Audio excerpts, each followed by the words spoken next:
भागवत सुनने के क्या नियम हैं, हमको भागवत की कथा कैसे सुननी चाहिए, कैसे करानी चाहिए, कैसे सुनानी चाहिए, किसके मुख से सुननी चाहिए, पूरा विस्तार से हमको समझाइए। तो भागवत की नियमावली सुनाई है और ये सबको सुनना चाहिए, समझना चाहिए। पहला प्रश्न आता है कि भागवत की कथा कब कराएं, किस महीने में कराएं। तो भागवत में ही लिखा है, महात्म्य में, जब भगवान की कथा हो जाए तभी शुभ महीना है, तभी शुभ मुहूर्त है। जब मन में विचार बन जाए कि हमें भगवान की कथा सुननी है, तब सुन लो, तभी शुभ है। फिर भी बोले किसी ज्योतिषी से अच्छा सा मुहूर्त निकलवा लो, है? अच्छे से मुहूर्त में कथा सुनोगे तो उसका पुण्य ज़्यादा मिलेगा। जैसे अभी कार्तिक का महीना है? कार्तिक के महीने में कथा सुनने का बड़ा लाभ, जब तब करने का बड़ा पुण्य, ये अक्षय हो जाता है। हाँ, और वृंदावन धाम में मैं एक और निवेदन करूंगा, आप वृंदावन धाम में हैं, कभी समय मिले तो यमुना जी जाना, और यमुना जी में दीपदान जरूर करके आना। हाँ, दीपदान का बड़ा महिमा है। भगवान कृष्ण का जब जन्म हुआ तब यशोदा मैया भी दीपदान करती थी।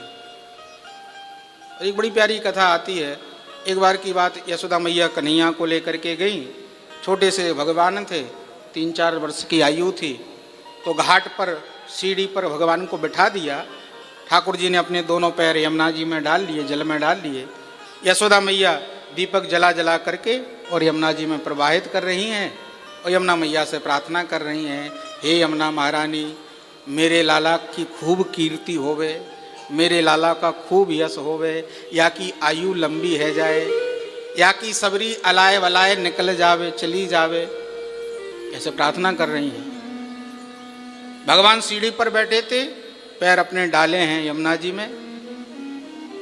कोई कोई दीपक तो लहर के माध्यम से दूर चला जाता है तो निकल जाता है, और कोई कोई दीपक लहर के माध्यम से भगवान के पैरों के पास आ जाता है। तो भगवान क्या करते हैं, उस दीपक को उठा करके सीढ़ी पर किनारे पर धर देते हैं। यशोदा मैया ने देखा कि मैं दीपक बहा रही हूँ, दीपदान कर रही हूँ यमुना जी में, कन्हैया की लाला की लंबी उम्र के लिए। और कन्हैया क्या कर रहा है, बोले उन दीपकन को उठाए उठाए करके किनारे पर धर रहा है, सीढ़ी पर धर रहा है।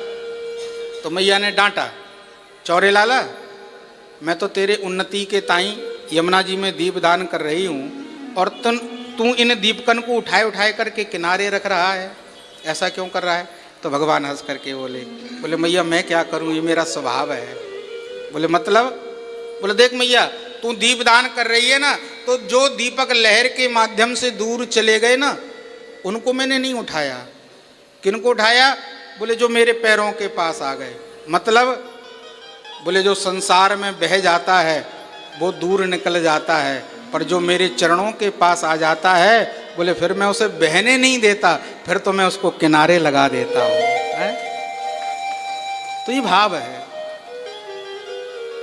तो यमुना जी में दीपदान का बड़ा महत्व है, दीपदान जरूर करना चाहिए। तो किसी दिन समय मिले तो जाकर के यमुना जी में दीपदान करके आइएगा। वृंदावन का यही तो आनंद है। हाँ, तो कार्तिक का अपना एक महत्व है। तो शुभ मुहूर्त में अगर हम कथा सुनते हैं तो उसका प्रभाव बढ़ जाता है। तो शुभ मुहूर्त में कथा का श्रवण करना चाहिए, आयोजन कराना चाहिए। अच्छा, कथा में कितना खर्च करना चाहिए, ये भी प्रश्न आता है। लोग प्रश्न करते हैं, महाराज हम कथा का आयोजन कराएं तो कितना धन खर्च करें? तो भागवत में लिखा है, महात्म्य, विवाहे यादृशम वित्तम तादृशम परिकल्पयेत। एक कन्या के विवाह में जितना व्यक्ति धन खर्च करता है, उतना धन बोले कथा के आयोजन में खर्च करना चाहिए। अब प्रश्न आता है, महाराज विवाह कन्या का तो अलग अलग तरीके से होता है, कोई 5 लाख में भी हो जाता है, कोई 50 लाख में भी पूरा नहीं पड़ता, तो कैसे करें?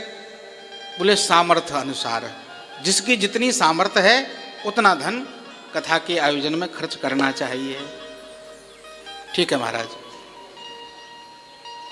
श्रोता के क्या लक्षण होने चाहिए, कैसे कथा सुननी चाहिए, तो बताया। जब तक हम कथा सुन रहे हैं तब तक ये नियम ले लो किसी की बुराई नहीं करेंगे, किसी से ईर्षा नहीं करेंगे, किसी से कपट नहीं करेंगे, झूठ नहीं बोलेंगे, क्रोध नहीं करेंगे, भगवत नाम लेकर के भगवान का भजन करके बोले हमको कथा सुननी चाहिए। काम, क्रोध, लोभ, मोह इत्यादि का त्याग करना चाहिए और निर्मल भावना से भगवान की कथा को सुनना चाहिए। इस श्रोता का लक्षण होना चाहिए। किससे कथा सुननी चाहिए? तो 6 गुण बताए। ऐसे वक्ता से कथा सुननी चाहिए जिसके अंदर ये 6 गुण हों। कौन कौन से? तो बताया, विरक्तो वैष्णवो विप्रो वेद शास्त्र विशुद्धिकृत। विरक्त होना चाहिए। विरक्तो वैष्णवो, वैष्णव होना चाहिए। विरक्त का मतलब, बोले विरक्त का मतलब है जिसमें ज्यादा संसार के प्रति राग ना हो, है? भगवान के प्रति जिसमें प्रेम हो वो विरक्त है। संसार में रहते हुए भी विरक्त है, तो विरक्त हो। दूसरी बात, विरक्तो वैष्णवो, वैष्णव हो।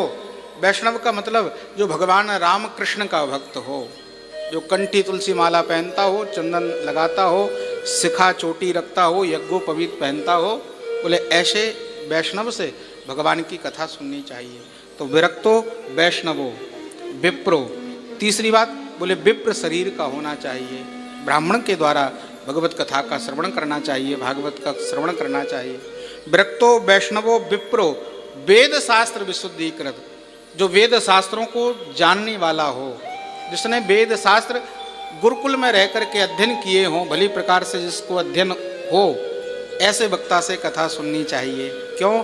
क्योंकि मन में कई प्रकार के प्रश्न होते हैं, तो अगर वक्ता को ही ज्ञान नहीं होगा संपूर्ण, तो वो हमारे प्रश्नों का उत्तर कैसे देगा? तो वेद शास्त्र विशुद्धिकृत, दृष्टांत कुशलो धीरो। कथा की कठिन से कठिन बात को दृष्टांत के माध्यम से जो सरल करके सुना दे, ऐसा वक्ता होना चाहिए।